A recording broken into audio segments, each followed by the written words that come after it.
Hello and welcome to Chandoo.org. How are you all doing?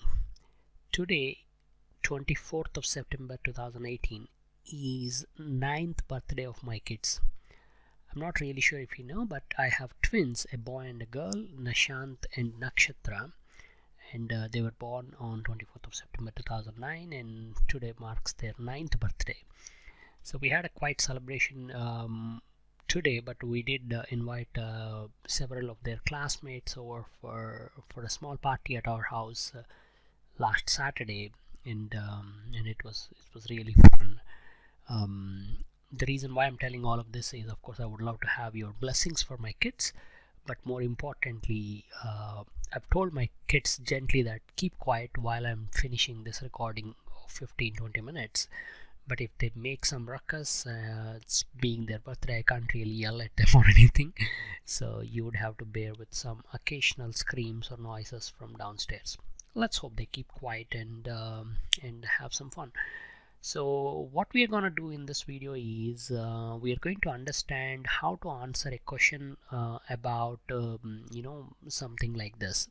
Let's say you have you're looking at some employee data, and each employee is entitled to have some sick leave. Some people are given 10 days per annum, some people 20 days, some people 15 days, some people have unlimited sick leave. And you also have, this is the employees and their entitlement, and you also know the usage information, how many days each employee has used in a separate table, employee ID, and how many days they have used. So each instance of leave would be one row. Now, given these two tables, you would like to ask a question like, how many employees have used up 100% of their entitlement? Let's say employee ID 1 has 10 days of entitlement.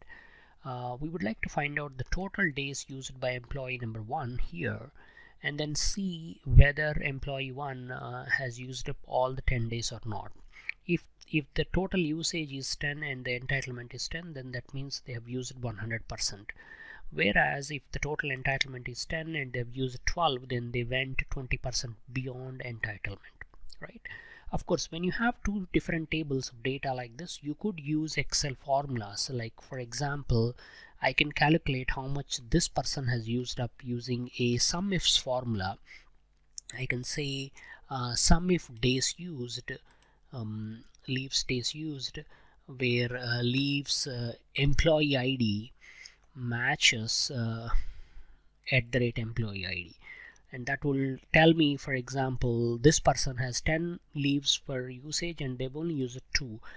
This person has 15, they've used 8. This person has 10, they've used 13. This person has X, that means unlimited, and they've used only 7. And like that, we can see where the perfect matches happen. But this approach is somewhat tedious. It requires that you add these columns to the original tables, and that may not be the desirable way of doing it. So I'm undoing the steps here. So what we will do is, in this video, I will review some techniques of using Power Query to connect to both of these tables and ask questions like this. Predominantly, we will answer these 3 questions. How many employees used 100% of their entitlement? How many employees did not use any sick leaves? Sorry for that mistake there. And a list of employees who used 100% of their entitlement. Right. So those are the 3 questions that we will answer. Towards the end of the video, I will show you another worksheet where some additional tweaks are added to this data, and we will discuss about that. Now we have 2 tables of data. Assuming the tables are inside Excel, we can directly load them into Power Query from data ribbon from table option. But if you are trying to bring this kind of data for analysis in Excel, chances are you might be setting up a SQL query or any other types of database queries, and you could directly set that up from here. Right, we will just bring the data from here. We will load the entitlement first. We will select this table from table and bring it to Power Query. This is the first time I'm running Power Query on this instance of Excel, so it requires a little bit of startup time. Eventually my Power Query editor is here. And the table has come, and then Power Query added this annoying data type change step, which I'll get rid. And that's my query: Excel current workbook name emps. That's the table. Content is loaded here. We need to load the other table as well. We could go ahead, close this, and go back to Excel and load it, or you can go and expand the queries. Here is employees query. I'll right click and then duplicate this. The second query is exactly same. The first one is employees. The second query would be leaves table, and that would be leaves, right? The name of the query. So we now have both queries, employees and the usage information. Given these two tables, I would like to see how much they have used here as a column, and then we can see that. There are different ways to do this. I will show you some simple techniques. The first one could be we can go ahead. I'll delete this step. I am not a favorite of the data type changing that happens on automatic basis, and we can group this table on employee ID. So each time an employee's leaves are there, they will all be grouped together into one bunch, total like a grouped query.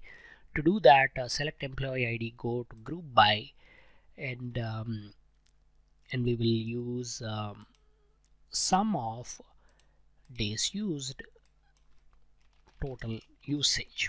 That's the column name, and when you click that, you would get the total usage. And this is one employee per ID row will be there. So the duplicates, like 327 employee, they might have used 3-4 leaves totaling up to 11 days, but all of those rows will be gone and only one row will remain with the total number 11 there. Now that that step is done, I can go back to my employees table, and in this employees table I can go and kind of VLOOKUP that table, the leaves table, to see what was the total for that employee ID. There is no such thing as VLOOKUP in Power Query. What we use is merge queries. That is, we will merge both of these tables into one big table. So we will merge queries. We will merge on employee ID on employees table with the employee ID on leaves table. We will use the default join, which is left outer. That means all the original employees will be remaining here, and if they have used any leaves, that data will come through, else it will simply say null against their name. Okay, so we will add that. This will say table. It's Power Query's way of saying there is data attached to that row. We will just expand this. We don't need all the columns, we just need total usage, and we don't need to have any prefix in that column name. And when you click OK, you can see this. There might be some null values. Some people have not used any entitlement, right? So given this, I can now answer the question. For example, I want to answer the question, which employees have used 100% of their entitlement. I can calculate the usage against entitlement as a percentage. For that, we will first turn entitlement into a number. So we will right click on entitlement, change type to whole number. Now this would give an error wherever there is a value like X. This is because X means unlimited entitlement. Now you can do several things here. You could write Power Query formulas, the M language code, to ignore such errors, but you can also cop out and replace the error values with some arbitrarily high number like 999 days or something. So I will do that. I will simply go right click and then replace errors, and I want to replace the errors with 999, which is a very high value. So it will pretty much you could add one more 9 or 99,999, which is more than enough days a person would live. Okay. So that's the those two columns. Now that they're there, I can calculate this against that as a percentage, right? So we can select this column, go to add column, and then we want this as a percentage of that. So I can start with this column, then hold the shift key, select the second column. So now I've selected both of these columns, and I can go to one of these standard operations. I want to add a column % off, and hopefully we should get that. I think it's dividing the other way around, which is oh no, it's correct, it's 20%, right? So the usage is 20% here, and then this is the usage percentage, right? Usage percent. Now based on this, we could add another column. We can add a conditional column that would be simply new conditional column, usage type. So if the usage percentage equals 100, then the output is 100% usage, right? If the usage percentage equals 0, no usage. We could add few more conditions. If the usage percentage is less than 100,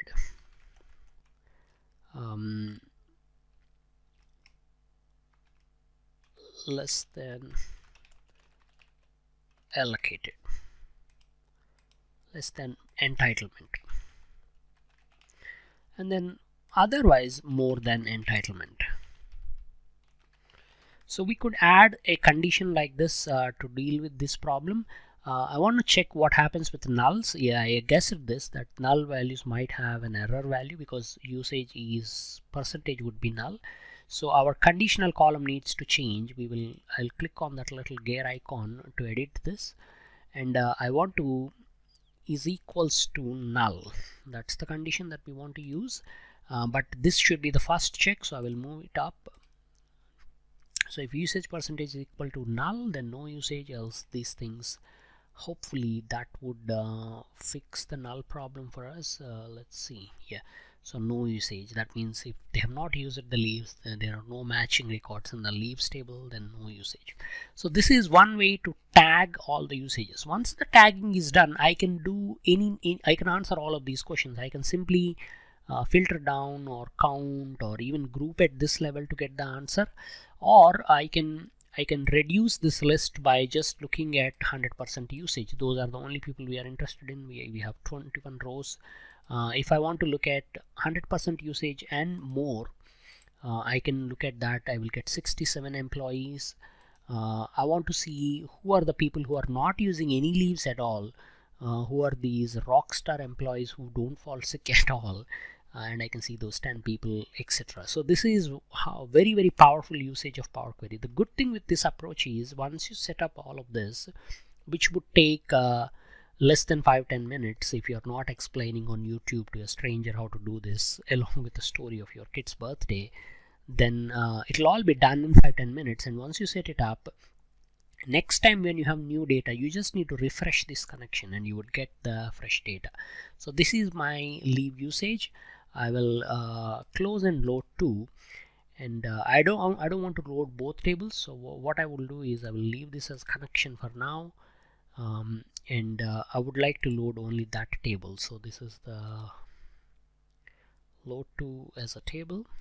That's the table that we want.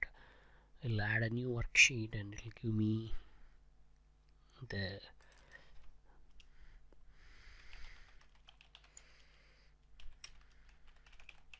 so I'll call this as entitlement versus usage 1. Now let's add a twist to this problem because it's quite an interesting problem. I will unhide historical worksheet. Now imagine for a second you have employee ID, days used, along with the date on which they have taken that leave, the starting date, right? So this leaves record is significantly bigger. It has 2700 rows, whereas this one, it just assumes that this is all in 1 year, so there's only 1600 records here. So the historical one tells you with the date. Now given this, the entitlement kind of resets at the start of the year. Let's say your year begins on 1st of Jan. So every year at the 1st of Jan, every employee would get 10 days sick leave, right? That's their entitlement. And we would like to now, looking at this history, see by year how people have consumed their leave. So this adds a little more interesting thing to that thing. Now in general, when you are trying to do this analysis with HR data, chances are you would do this comparison against leave balance. right? You don't really look at entitlement, you look at the leave balance, because it doesn't matter what your entitlement is. If you don't have any balance, then you would not be able to take leaves. That's pretty much how it works. But here, for the sake of example, we just imagine that you have the entitlement which resets at every start of the every year, 1st of January, and you have this data, and we would like to compare these two to kind of get a sense of by year how employees are using up their allotted leaves. Okay, I haven't really thought how to do this in Power Query, so we will kind of hit a few different options to see how to go about this. This is my entitlement, and that's my usage spanning 2016. There are dates in 2016, 17, and up to 2018 September 24. Okay, so up to today. We will load this table to Power Query. I guess you can hear my kids in the background. This is because they're now both of them 9-year-olds, and one of the constant themes of their after school time before they go to bed is constant fighting, right? They just want to fight. Although they are twins, they play together a lot, they also want to fight. Anyhow, this is my employees leave records for the entire historical time period, and my entitlement is here. I have employee ID and entitlement. This is actually a merged query with other calculations, but these two columns are the entitlement. We could kind of get that that bare minimum thing here, which is my employee Excel current workbook name emps content. That's the part. So what I will do is, I don't want the rest of the things. I will just add a new blank query, and here I will just paste that instruction. So we'll get that thing again here. So I'll call this as entitlement. So we have entitlement and we have the historical leave usage information, these two tables. For the moment, you can ignore those two because they're not relevant for this problem. Now what we want is, we want to see for each employee, each entitlement, per each year how much they have used. So 2016, 17, 18, we would like to see how much they have used. We could see that in the 3 different columns, or we could see them against the employee ID in 3 different rows as well. It doesn't really matter. So I'll show you one simple technique. From this date, because the entitlement kind of resets at the start of the year, 1st of Jan, we could just extract the year value, which is 2016, 17, and 18. The date part of the year, like 4th of April or 23rd of July, it doesn't really matter because it fits into the whatever year the date is. So from this date, I want to first change this into a date data type, and then I want to add a column that just gives me the year portion of this date. So we'll go to add a column from date, year, year. So I'll get the year value. You could also extract the start of the year or end of the year, but if for this purpose, I think just getting that number is enough, right? So now, earlier we just grouped it by employee ID. Now we will group it at 2 levels, employee ID and year. So I'll show you how to do that. You can select employee ID, hold Control and pick the year. So now you have picked both columns. Transform, group by.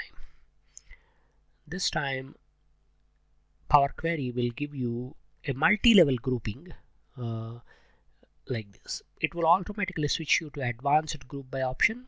If you don't want to multi-select with Control, you can select one column, launch group by, and then switch to advanced, and you can add levels. So we want to see each employee in each year how much they have used. So sum of days used, total usage. I will click OK. We will get this kind of a thingy with each employee each year how many days they have used. This table would be quite big, and it will be somewhat haphazard, but it kind of works here, right? So this is this works. So now we will go back to entitlement. We will do the same thing as earlier, which is we will merge queries. We will merge on employee ID here with employee ID there, and we will get the records. Now if you notice that the interesting bit here is each employee 1 would have could potentially have 3 different rows: 2016, 17 and 18, how many days they've used. Some employees may have used leaves in all the years, some employees may have used leaves in only some of the years, and some of them would not have used leaves at all throughout the 3-year window. So each join after that there might be multiple rows. Click OK, you'll get table. This is why it says table. It doesn't give you that direct matching row because there's a potential that there could be multiple rows attached to that merge. If I select this, I can see how much leaves employee one has used. They've used 1 day in 18, 5 in 2017, 2 in 2016. This person 5 there, 2 there, 2 there, right? That person 2 there, 3 there. So now if I expand this, I would get this as an option. I'll unselect everything. We want year and usage. By year, how much they've used. So this would expand like that. So now that I know the entitlement and within the year how much they've used, I can compare these two to see, for example, employee ID 7 is a good case where they have 10 leaves entitlement and they did use all the 10 in 2017, and they had 10 in 2016 and they did use only 9. So this person seems to have some problem, or they went through some surgery or something. We don't really know, but they did use their full entitlement, whereas some other people may not have used anything at all, or they might have used a lot.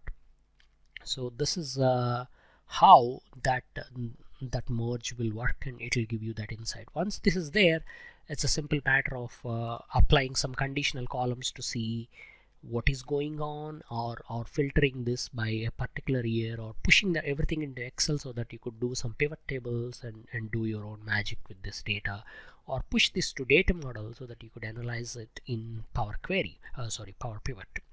All of these techniques, whatever you have seen, would work the same way in Power BI, Power Query as well. It's just that when you push the data, it will go into the model, and then you could then build either measures or graphs to analyze this. None of these employees are real. Everything is just made up in Excel using rand between, by the way. So I have really no idea who this number 7 is and why they took 10 leaves in 2017. So there you go. I hope you enjoyed this little bit of Power Query magic, I want to say, because it's a very powerful tool. And if you apply it to common problems that you encounter in your day-to-day life as a busy analyst, chances are you will be able to answer questions in a very elegant and powerful manner without spending a lot of time. So this would be entitlement versus usage yearly. So that's all for now. I will post a file, this Excel file, in the video description. Check it out, and for more information on this particular problem, and if you would like to share your own solutions or discuss more about these kind of problems, head over to the blog comment section, or in the YouTube also you can leave some comments. Thank you so much for watching this video. I hope you enjoyed it. Talk to you soon. Bye bye.